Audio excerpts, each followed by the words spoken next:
नमस्कार दोस्तों, स्वागत है आप सभी का आपके channel exam favour IQ GK में। आज के इस वीडियो में इकोनॉमिक्स के 500 प्रश्न जो कि अति महत्वपूर्ण प्रश्न यहाँ पर हमने सिलेक्ट किए हैं, जो आपके किसी भी प्रकार के आने वाले कॉम्पिटिटिव एग्जाम में यूजफुल रह सकता है। तो चलिए शुरू करते हैं। अर्थशास्त्र का जनक किसे कहा जाता है? एडम स्मिथ को। एडम स्मिथ को अर्थशास्त्र का जनक माना जाता है। भारतीय अर्थव्यवस्था है विकासशील। भारत का अर्थव्यवस्था विकासशील है। तृतीय विश्व थर्ड वर्ल्ड शब्द प्रयुक्त होता है विकासशील देश के संदर्भ में। पूंजीवादी तथा समाजवादी अर्थव्यवस्था अपनाने वाला पहला देश क्रमशः अमेरिका तथा रूस है। पूंजीवादी के रूप में अमेरिका को जानते हैं और समाजवादी के रूप में रूस को जानते हैं। विश्व की सबसे बड़ी अर्थव्यवस्था अमेरिका की है। विश्व की दूसरी बड़ी अर्थव्यवस्था चीन की है। अगला है, सकल घरेलू उत्पाद की दृष्टि से भारत का विश्व में स्थान है 10वां स्थान है। क्रय शक्ति समता PPP के आधार पर भारत की अर्थव्यवस्था का विश्व में स्थान है 30वें स्थान पर है। मिश्रित अर्थव्यवस्था को अपनाने वाला विश्व का पहला देश था फ्रांस। भारत में अर्थव्यवस्था है मिश्रित टाइप का। मिश्रित अर्थव्यवस्था का अर्थ है निजी तथा सार्वजनिक क्षेत्रों का सह अस्तित्व, यानी दोनों मिलकर काम करते हैं। मिश्रित अर्थव्यवस्था का प्रारंभ 1948 से प्रारंभ हुआ था। मानव विकास रिपोर्ट जारी कौन करता है? 1990 से संयुक्त राष्ट्र विकास कार्यक्रम यानी कि UNDP के द्वारा मानव विकास रिपोर्ट जारी किया जाता है। मानव विकास सूचकांक यानी कि HDI का आकलन का आधार है जीवन प्रत्याशा, शिक्षा का स्तर एवं प्रति व्यक्ति आय। इन तीन चीजों के द्वारा ही मानव विकास सूचकांक को आकलन किया जाता है। STR 2014 के अनुसार मानव विकास मामले में भारत का स्थान 135वां है 187 देशों में। मानव विकास रिपोर्ट 2014 के अनुसार मानव विकास मामले में प्रथम तथा अंतिम स्थान है क्रमशः नॉर्वे तथा नाइजर। भारत की पहली मानव विकास रिपोर्ट HDR जारी की गई थी अप्रैल 2002 ईस्वी में। भारत के मानव विकास रिपोर्ट को जारी करता है योजना आयोग के द्वारा। भारत का मानव विकास रिपोर्ट जारी किया जाता है। राज्य स्तरीय मानव विकास रिपोर्ट जारी करने वाला भारत का पहला राज्य है मध्य प्रदेश। राज्य स्तरीय मानव विकास रिपोर्ट जारी करने वाला भारत का पहला राज्य बना है मध्य प्रदेश। सर्वप्रथम राष्ट्रीय आय का आकलन किया गया था 1868 में दादा भाई नौरोजी के द्वारा। राष्ट्रीय आय समिति का गठन अगस्त 1949 ईस्वी में किया गया था। अगला है, राष्ट्रीय आय समिति ने अपनी पहली रिपोर्ट पेश की थी 1951 में। समिति का स्थापना 1949 में हुआ था, लेकिन राष्ट्रीय आय का अपना पहला रिपोर्ट 1951 में पेश किया गया था। राष्ट्रीय आय है एक प्रवाह, स्टॉक नहीं है। हिंदू वृद्धि दर संबंधित है राष्ट्रीय आय से। हिंदू वृद्धि दर के अवधारणा के प्रतिपादक थे प्रोफेसर राजकृष्ण। प्रोफेसर राजकृष्ण हिंदू वृद्धि दर के अवधारणा के प्रतिपादक थे। किसी भी देश की आर्थिक विकास दर का सर्वश्रेष्ठ सूचक होता है प्रति व्यक्ति आय। राष्ट्रीय आय के अनुमान का सबसे पहला सरकारी अनुमान दिया गया था 1948 से 1949 में। राष्ट्रीय आय का सर्वश्रेष्ठ मापक है साधन लागत पर शुद्ध राष्ट्रीय उत्पाद यानी कि NNP। NNP का फुल फॉर्म होता है नेट नेशनल प्रोडक्ट। वर्तमान में राष्ट्रीय आय की गणना का आधार वर्ष है 2011 से 12, जो कि 2015 से शुरू हुआ है। वर्ष 2014 से 15 में भारत की राष्ट्रीय आय में कृषि क्षेत्र का योगदान है 17.6% का। भारत की राष्ट्रीय आय का मुख्य स्रोत है कृषि। राष्ट्रीय आय तथा सकल घरेलू उत्पाद GDP का लेखा करता है CSO यानी कि केंद्रीय सांख्यिकी कार्यालय। CSO के द्वारा भारतीय आय तथा सकल घरेलू उत्पाद यानी कि GDP का लेखा जोखा रहता है। केंद्रीय सांख्यिकी संगठन CSO की स्थापना हुई थी 2 मई 1951 ईस्वी में। केंद्रीय सांख्यिकी संगठन ने पहली देशव्यापी आर्थिक गणना कराई थी 1977 ईस्वी में। CSO का मुख्यालय है नई दिल्ली में। अंत्योदय कार्यक्रम सर्वप्रथम प्रारंभ हुआ था राजस्थान में। भारत में GDP सकल घरेलू उत्पाद में सर्वाधिक योगदान वाला राज्य है महाराष्ट्र। राष्ट्रीय लेखा सांख्यिकी कहलाता है श्वेत पत्र। श्वेत पत्र प्रकाशित करता है CSO के द्वारा। 2014 से 15 में GDP में प्राथमिक क्षेत्र कृषि, द्वितीयक क्षेत्र उद्योग एवं तृतीयक क्षेत्र सेवा का योगदान अनुमानित है। क्रमशः कृषि में 17.6%, द्वितीयक उद्योग है उद्योग 29.7% तथा तृतीयक क्षेत्र है सेवा जो कि 52.7% है। भारतीय सांख्यिकी संस्थान है कोलकाता में।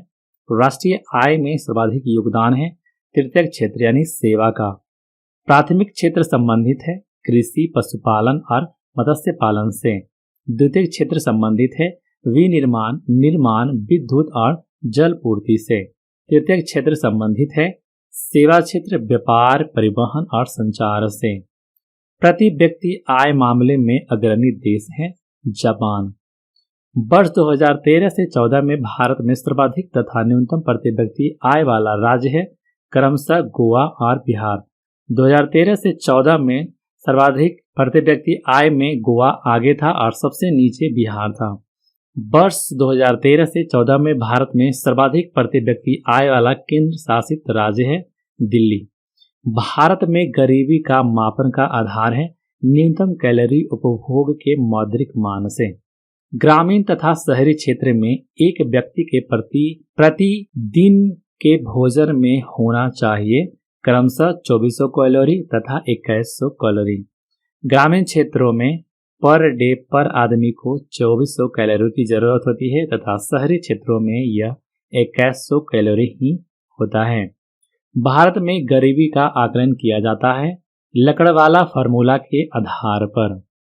लकड़वाला फार्मूला को स्वीकृति प्रदान की गई थी 11 मार्च 1997 ईस्वी को योजना आयोग के द्वारा। अंत्योदय कार्यक्रम का उद्देश्य है गरीबों में सबसे गरीब की सहायता करना। भारत में बेरोजगारी संबंधित आंकड़े तैयार किए जाते हैं राष्ट्रीय प्रतिदर्श सर्वेक्षण यानी कि NSSO के द्वारा। भारत के कृषि क्षेत्र में पाई जाने वाली बेरोजगारी है अदृश्य यानी कि प्रच्छन्न बेरोजगारी जो कि दिखाई नहीं देती है। व्यापार चक्र की मंदी के समय उत्पन्न बेरोजगारी कहलाता है चक्रीय बेरोजगारी।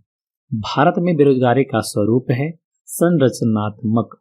ग्रामीण क्षेत्रों में पाई जाने वाली बेरोजगारी है मौसमी बेरोजगारी जो कृषि क्षेत्र में देखने को मिलता है। शहरी क्षेत्रों में पाई जाने वाली बेरोजगारी है खुली और प्रत्यक्ष बेरोजगारी। वित्तीय वर्ष की अवधि 1 अप्रैल से 31 मार्च के बीच में होती है। प्रथम वित्त आयोग का गठन 1951 ईस्वी में किया गया था। वित्त आयोग का गठन होता है राष्ट्रपति के द्वारा अनुच्छेद 280 के तहत। वित्त आयोग के प्रथम अध्यक्ष थे KC नियोगी। वित्त आयोग के अध्यक्ष की नियुक्ति राष्ट्रपति के द्वारा किया जाता है। वित्त आयोग का कार्यकाल होता है 5 वर्षों का। वित्त आयोग में सदस्यों की संख्या होती है 5 अध्यक्ष सहित। अब तक गठित वित्त आयोगों की संख्या है 14। 14वें वित्त आयोग का गठन 2013 में हुआ था। 14वें वित्त आयोग की अवधि है 2015 से 2020। 14वें वित्त आयोग के अध्यक्ष YV रेड्डी जी हैं। वित्त आयोग का मुख्य कार्य है केंद्र तथा राज्य के बीच राजस्व का बंटवारा करना। 6वें वेतन आयोग के अध्यक्ष थे BN कृष्णा जी। योजना आयोग का गठन 15 मार्च 1950 को 1946 में गठित नियोगी समिति के सिफारिश पर की गई थी। ये बहुत ही इंपॉर्टेंट है। योजना आयोग का प्रस्ताव दिया था जॉन मथाई ने। योजना आयोग संस्था थी परामर्शदात्री एवं गैर संवैधानिक संस्था थी। योजना आयोग का अध्यक्ष होता है प्रधानमंत्री। योजना आयोग के प्रथम अध्यक्ष एवं उपाध्यक्ष थे क्रमशः पंडित जवाहरलाल नेहरू एवं गुलजारी लाल नंदा। योजना आयोग का मुख्य कार्य था पंचवर्षीय योजना का निर्माण तथा रूपरेखा तैयार करना। योजना आयोग के अंतिम अध्यक्ष एवं उपाध्यक्ष क्रमशः नरेंद्र मोदी तथा मोंटेक सिंह अहलूवालिया हैं। योजना आयोग के स्थान पर किस नई संस्था का गठन हुआ है? नीति आयोग। इसका फुल फॉर्म होता है national institute for transforming India. NITI Aayog यानी कि राष्ट्रीय भारत परिवर्तन संस्थान अस्तित्व में आई 1 जनवरी 2015 को। नीति आयोग के अध्यक्ष होता है प्रधानमंत्री। नीति आयोग के प्रथम अध्यक्ष एवं उपाध्यक्ष हैं क्रमशः नरेंद्र मोदी एवं अरविंद पनगड़िया। नीति आयोग संस्था है गैर संवैधानिक परामर्शदात्री एवं विशेषज्ञ संस्था। योजना आयोग द्वारा इंडिया विजन 2020 का दस्तावेज प्रस्तुत हुआ 23 जनवरी 2003 को।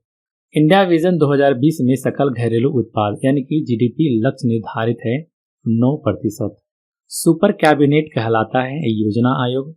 राष्ट्रीय विकास परिषद यानी कि एनडीसी का गठन हुआ था 6 अगस्त 1952 ईस्वी को। एनडीसी का अध्यक्ष होता है प्रधानमंत्री। एनडीसी संस्था है गैर संवैधानिक। राष्ट्रीय विकास परिषद के सदस्यों में शामिल होते हैं केंद्रीय मंत्रिमंडल के सदस्य, राज्यों के मुख्यमंत्री, केंद्र शासित राज्यों के प्रशासक तथा योजना आयोग के सदस्य। राष्ट्रीय विकास परिषद का मुख्य कार्य है पंचवर्षीय योजनाओं का अनुमोदन तथा अंतिम स्वीकृति प्रदान करना। भारत में योजना का स्वरूप है मिश्रित स्वरूप है। भारत के लिए नियोजित अर्थव्यवस्था यानी कि प्लान इकोनॉमिक फॉर इंडिया पुस्तक को लिखा है विश्वेश्वरैया ने 1934 ईस्वी में।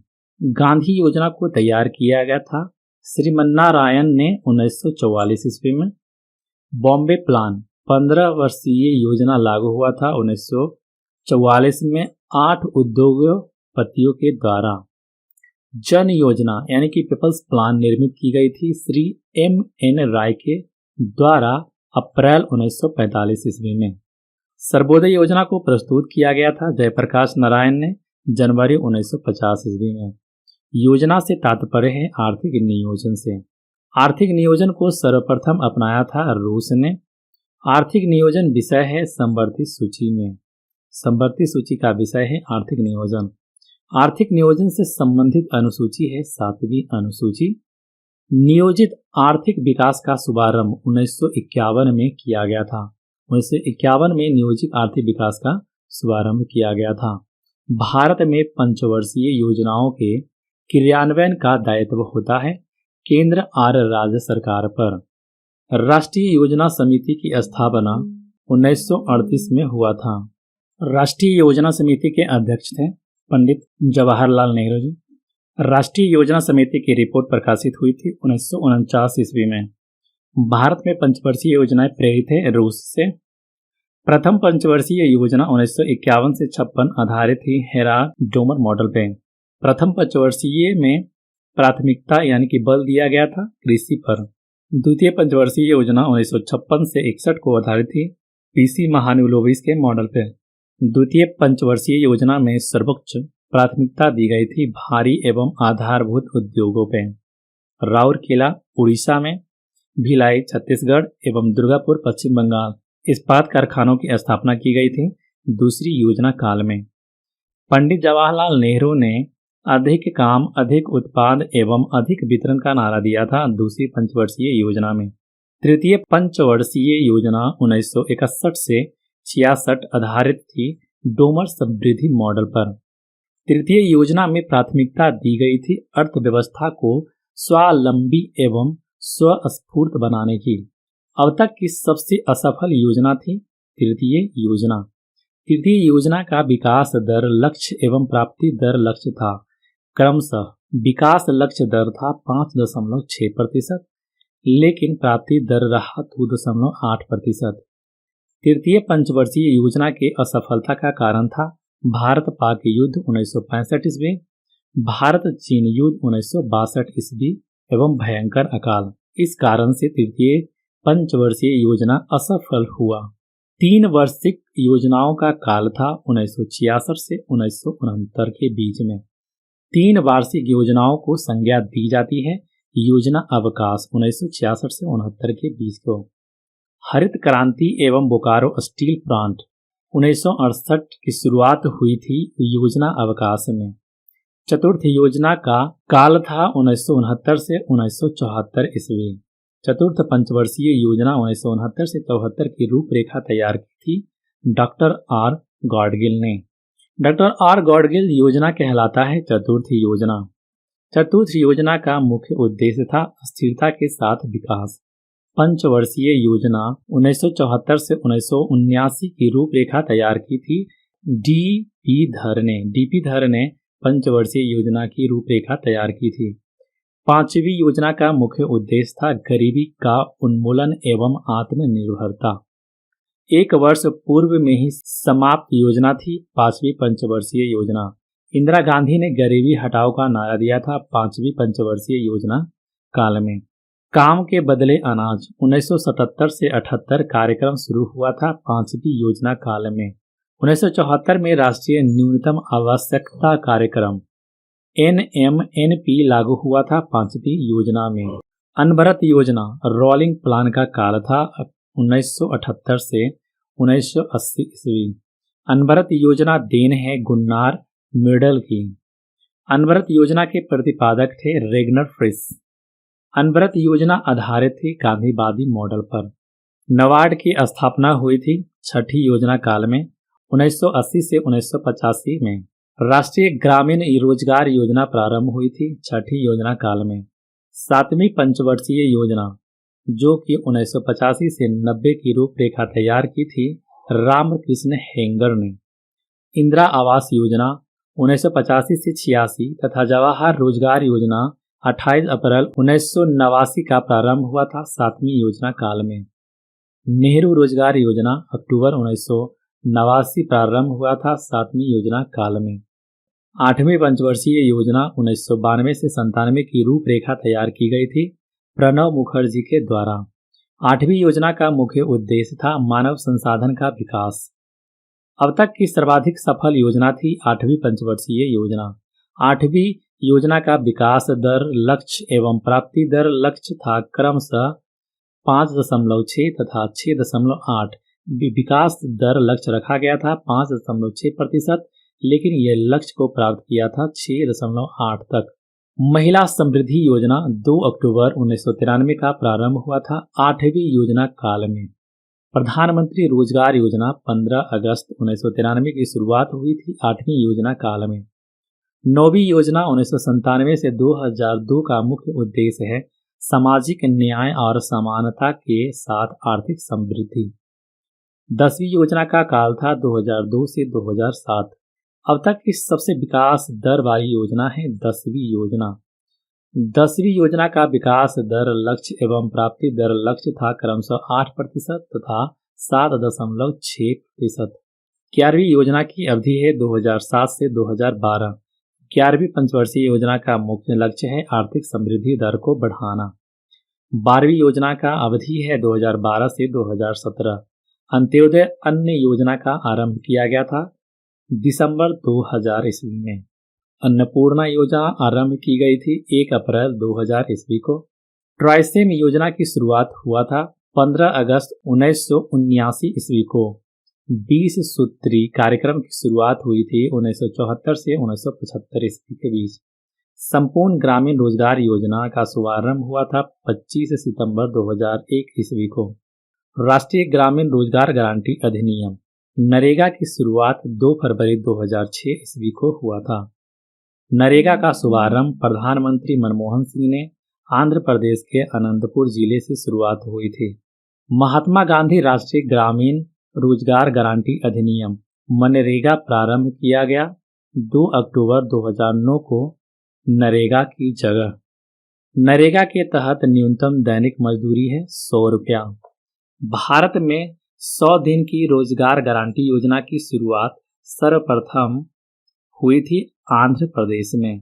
सभी जिलों में 100 दिन की रोजगार गारंटी योजना लागू करने वाला प्रथम राज्य बिहार था।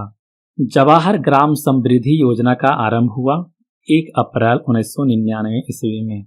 सर्व शिक्षा अभियान की शुरुआत कब की गई थी? 2001 से 2002 ईस्वी में।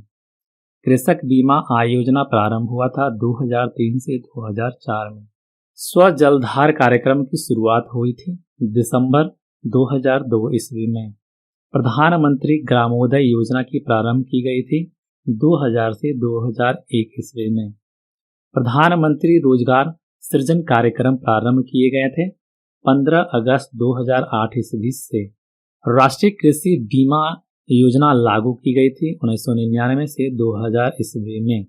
ग्रामीण क्षेत्रों में महिला एवं बाल विकास कार्यक्रम प्रारंभ हुआ था 1982 ईस्वी में। कपाट का गठन हुआ था 1 सितंबर 1986 को। मुख्यालय है नई दिल्ली में। उपभोक्ता की बचत का सिद्धांत दिया था अल्फ्रेड मार्शल ने। बंद अर्थव्यवस्था का अर्थ है आयात निर्यात बंद होना। न्यूनतम समर्थन मूल्य संबंधित है कृषि से। न्यूनतम समर्थन मूल्य लागू करने वाली संस्था है कृषि एवं लागत मूल्य आयोग CACP। भारत में सबसे पहले चकबंदी कानून लागू की गई थी 1920 ईस्वी में बड़ौदा में। चकबंदी के दो प्रकार हैं, ऐच्छिक एवं अनैच्छिक। ऐच्छिक चकबंदी की शुरुआत हुई थी 1921 ईस्वी में सर्वप्रथम पंजाब से। अनिवार्य चकबंदी की शुरुआत हुई थी 1928 ईस्वी में मध्य प्रदेश से। देश में सर्वाधिक जोतों का प्रकार है सीमांत जोत। जोतों का आकार सबसे कम है केरल में। जोतों का आकार सर्वाधिक है राजस्थान में। राजस्थान में सबसे ज्यादा जोत किया जाता है। भारत में कृषि वर्ष माना जाता है 1 अप्रैल से 31 मार्च को। रबी फसल बोई जाती है अक्टूबर से नवंबर में। खरीफ फसल बोई जाती है जून से जुलाई में। रबी फसल है गेहूं, जौ, चना, मटर, सरसों। खरीफ फसल है चावल, बाजरा, मक्का। जायद फसल है ककड़ी, तरबूज, खीरा, सब्जी। भारत की प्रमुख खाद्य फसल है चावल। हरित क्रांति शब्द के सर्वप्रथम प्रयोगकर्ता थे डॉक्टर विलियम गॉड।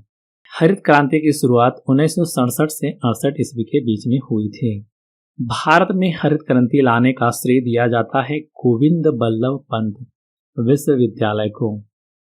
भारत में हरित क्रांति का जन्मदाता माना जाता है MS स्वामीनाथन को। हरित क्रांति के विश्व स्तरीय जनक माने जाते हैं डॉक्टर नॉर्मन बोरलॉग को। हरित क्रांति से सबसे प्रभावित फसल है गेहूं। हरित क्रांति के समय भारत का केंद्रीय खाद्य एवं कृषि मंत्री थे CS सुब्रमण्यम।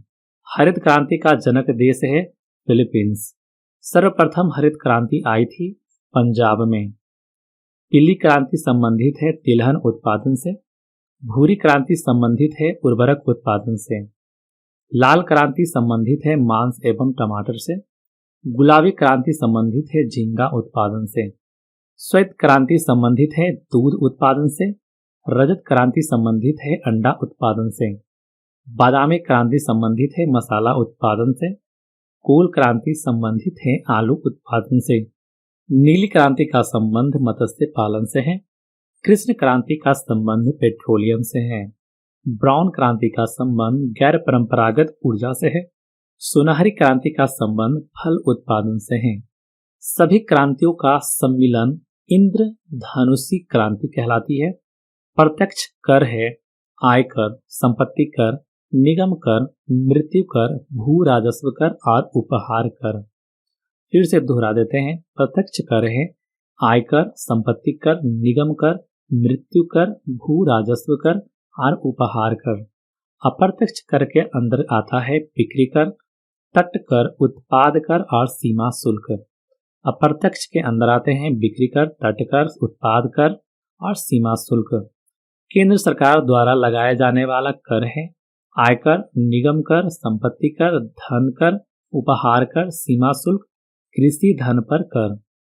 राज्य सरकार द्वारा लगाया जाने वाला कर है भू राजस्व कर, कृषि आयकर, बिक्री कर, मनोरंजन कर, पथ कर और मोटर वाहन कर। कर ढांचे में सुधार के लिए गठित समिति थी चलैया समिति, जिसका गठन अगस्त 1991 ईस्वी में किया गया था। वर्तमान में केंद्र सरकार की आय का बड़ा स्रोत है निगम कर, जो कि एक प्रकार का प्रत्यक्ष कर है। राज्य सरकार को सबसे अधिक आय प्राप्त होता है वैट से, पहले बिक्री कर के नाम से जानते थे। केंद्र को सर्वाधिक निव्वल राजस्व की प्राप्ति होती है उत्पाद शुल्क से। नगर पालिका समिति के राजस्व का मुख्य स्रोत है चुंगी कर। सेवा कर के दायरे में सेवाओं की संख्या 119 है। पहली बार सेवा कर का आरोपण हुआ था 1994 से 95 में चलैया समिति की संस्तुति पे। 12वीं योजना का काल एवं विकास दर लक्ष्य क्रमशः 2012 से 17 एवं 9% रखा गया था। रेखा समिति गठित की गई थी अप्रत्यक्ष कर को सुधारने के लिए। वांचू समिति संबंधित है प्रत्यक्ष कर जांच से। सर्वे टैक्स की उगाही करता है आयकर के द्वारा। वह स्थिति जिसमें वस्तु के मूल्य बढ़ते हैं तथा मुद्रा मूल्य गिरता है, इस स्थिति को मुद्रास्फीति कहते हैं। भारत में मुद्रास्फीति की माप की जाती है थोक मूल्य सूचकांक द्वारा। वर्तमान में थोक मूल्य सूचकांक का आधार वर्ष है 2004 से 5। नया थोक मूल्य सूचकांक में शामिल वस्तुओं की संख्या 676, पहले 435 वस्तुएं थी। नया थोक मूल्य सूचकांक में शामिल वस्तुओं की संख्या 676 थी, जो पहले 435 वस्तुएं ही थी। मुद्रास्फीति से हानि होता है देनदार को, जो दिया है उससे मुद्रास्फीति से हानि होता है, और मुद्रास्फीति से लाभ होता है ऋणी को, जो ऋण लिया है। भारत में वित्तीय घाटा का मौद्रिकरण प्राप्त किया जाता है सरकार द्वारा ऋण लेकर। ग्रेसम का नियम संबंधित है मुद्रा के प्रचलन से। कानूनी मुद्रा को कहा जाता है फ्लैट मनी। प्लास्टिक मनी कहा जाता है क्रेडिट कार्ड को। मुद्रा आपूर्ति की सर्वाधिक तरल माप है M1। मुद्रा पूर्ति में विस्तृत मुद्रा कहलाती है M3। गिल्ड एंड बाजार का संबंध है सोना चांदी से। ये सारे के सारे प्रश्न इंपॉर्टेंट है, बहुत ही ज्यादा। भारत में विदेशी मुद्रा का सर्वाधिक व्यय होता है पेट्रोलियम उत्पादों के आयात पर। भारत को सर्वाधिक विदेशी मुद्रा प्राप्त होता है रत्न एवं आभूषण से। भारत सर्वाधिक आयात करता है तेल एवं पेट्रोलियम पदार्थ का। विश्व में मुद्रा की मीट्रिक प्रणाली सर्वप्रथम अपनाई गई थी 1790 ईस्वी में फ्रांस में शुरू हुआ था। भारत में मुद्रा की मीट्रिक प्रणाली को अपनाया गया था 1 अप्रैल 1957 ईस्वी को। मुद्रा अवमूल्यन का उद्देश्य होता है निर्यात को बढ़ावा तथा आयात को कम करना। निर्यातकों एवं आयातकों को वित्तीय सहायता प्रदान करती है निर्यात आयात बैंक। निर्यात आयात बैंक यानी कि एक्सिम बैंक की स्थापना 1 जनवरी 1982 ईस्वी में हुई थी। भारत में जीवन बीमा देन है ब्रिटेन की। दीर्घकालीन वित्त उपलब्ध कराने वाली संस्था है UTI, LIC, GIC। सामान्य बीमा निगम है GIC की स्थापना 1972 ईस्वी में हुई थी। भारत के सामान्य बीमा व्यवसाय का राष्ट्रीयकरण हुआ था 1971 ईस्वी में। भारतीय जीवन बीमा LIC की स्थापना हुई थी 1 सितंबर 1956 ईस्वी में। सबसे बड़ी म्यूचुअल ट्रस्ट संस्था है UTI। भारतीय यूनिट ट्रस्ट UTI की स्थापना हुई थी 1 जुलाई 1964 ईस्वी में। मुख्यालय है मुंबई में। भारत का पहला म्यूचुअल फंड US64 था। US64 योजना समाप्त की गई थी 31 मई 2003 ईस्वी को। आर्थिक समृद्धि का अर्थ है उत्पादन में वृद्धि।